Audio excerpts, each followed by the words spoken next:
Good morning guys, welcome to my new another blog. তো আজকে আমি বাড়ি থেকে শুরু করতেছি ব্লগটা। তো আমার জন্য দেখো কী হচ্ছে সকাল সকাল। এখানে চা হচ্ছে আর এখানে রুটি মাখা হচ্ছে আমার জন্য। তো দেখা হচ্ছে সাইডে গিয়ে যখন কাজে যাবো তখন। আজকে একটু কুয়াশাও পড়ছে। আর একটা জিনিস, আমি পিকনিকে যাচ্ছি। কোথায় যাচ্ছি দেখো তোমরা, আজকে না হলে কালকে যাবো। ঠিক, চলো।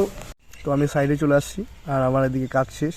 তো আমি এই জায়গায় দাঁড়ায় আছি। দেখো এটা হচ্ছে নদীর মধ্যে দাঁড়ায় আছি। নদীর জল শুকাই গেছে আর এটা ব্রিজটা ভেঙে গেছে, বাঁশের ব্রিজ। দেখো তোমরা হয়তো দেখো নি, দেখো এই ব্রিজটা ভেঙে গেছে আর এদিক দিয়ে হয়তো কাজ হবে। এই ব্রিজটা ভাঙা আর এই ব্রিজটা দিয়ে যায়। আর এই যে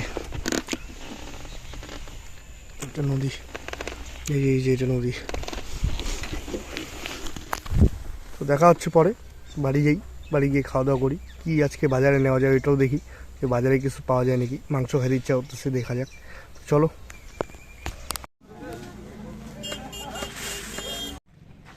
তো এই যে আমাদের এখানে হাট আছে। তো এটা নেওয়া শেষ। পেঁয়াজ, এদিকে গরম মশলা আর বাদ বাকি বাজার বাবা পরে করবে, তার জন্য আমি আর বাজার করলাম না। তো বাড়ি যাচ্ছি, তারা। তো এখানে দেখো ঠাকুমা খাচ্ছে ভাত, আর তার সাথে ঠাকুরদা ভাত খাচ্ছে। ওরা ছেঁকা দিয়ে ভাত খাচ্ছে।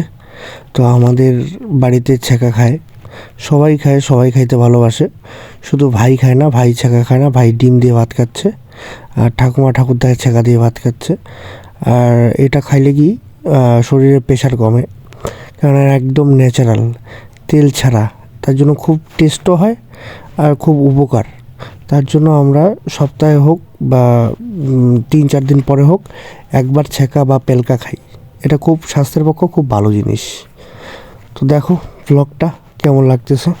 আমি এটা ভয়েস ওভার করলাম কারণ আমার এইটা ভয়েসটা আসেনি, তার জন্য ভয়েস ওভারটা করলাম। এই ভাইও খাচ্ছে ভাত, ও ডিম দিয়ে খাচ্ছে আর ঠাকুমা ছেঁকা দিয়ে খাচ্ছে। তো দেখো পরে নেক্সট ক্লিপগুলা ভালো লাগবে।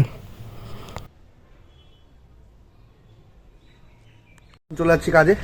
তো দেখা যাক প্ল্যানটা কী হয়, ঘোরার প্ল্যানটা যদি সাকসেস হয় তাহলে অবশ্যই জানতে পারবা। আর কালকেই যাবো, চলো। তো কনফার্ম হয়েছে যাওয়ার কথাটা, আমরা যাচ্ছি দার্জিলিং। তো দেখো কালকের ব্লগটা একদম স্পেশাল। সবাই অফিসে ব্যস্ত কাজ করাতে, আর মিলনদা মোবাইল দেখতেছে এবার।